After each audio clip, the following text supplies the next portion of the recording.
大家好，依家我哋咧講人生煉金術，最後一節就係生離死別啦。咁生離死別咧，其實都好容易去揣摩到點去解決呢個事情嘅。生離可能你中意嘅人就離開咗你啦。其實點解會離開你呢？可能就係大家因為個 karma 唔夠啊，個 bonding 唔夠啊。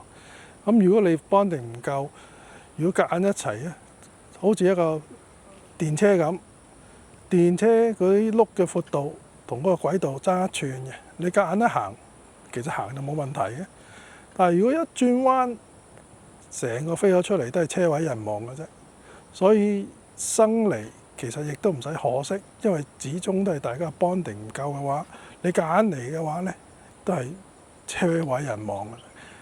咁其實我記得呢，我有個細叔伯，佢個仔就係因為咧失戀，心咧就黐咗線。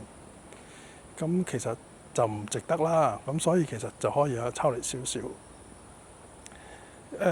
所以其實始終都係我哋啲 karma 嘅問題啦，就係大家喺唔喺到一齊呢個緣分撞唔撞到，或者要分開都要分開嘅，亦都係要放低嘅情況啦。咁死別我哋又點睇呢？就譬如你父母啊，或者朋友啊，或者妻子啊，或者兒子啊，或者 whatever， 咁離開咗我哋啦，咁我哋會唔會好傷心呢？咁啊 depends on 你信唔信神啦。如果你信神嘅話，大家始終喺天家嗰度會見到嘅啫。正如大家跑馬拉松，佢早啲到，可能你應該都為佢高興。咁如果你唔係喺個 Hell Gate 嗰度見到，可能或者喺個 Heaven Gate 嗰度見到，是但一樣嘅啫。如果你係信神嘅話，如果你唔信神，仲簡單。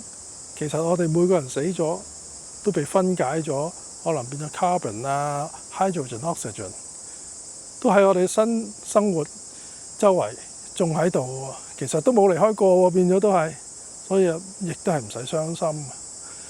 所以生離死別，如果我自己嘅觀點呢，咁就解決咗嘅。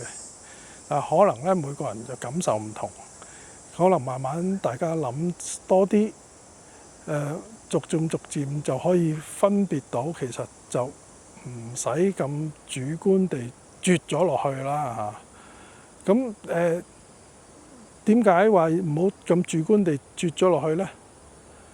如果你睇佛經都係咁講啦，就無我相，就無所住。咁你都唔好咁乜都係自我觀念太重啦，亦都係咧。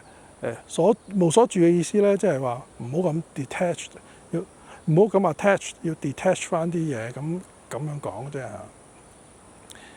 咁如果係咁嘅話咧，我今日就講到咁先，然後可能再做一輯係總結翻成個人生嘅煉金術係點樣嘅。拜拜。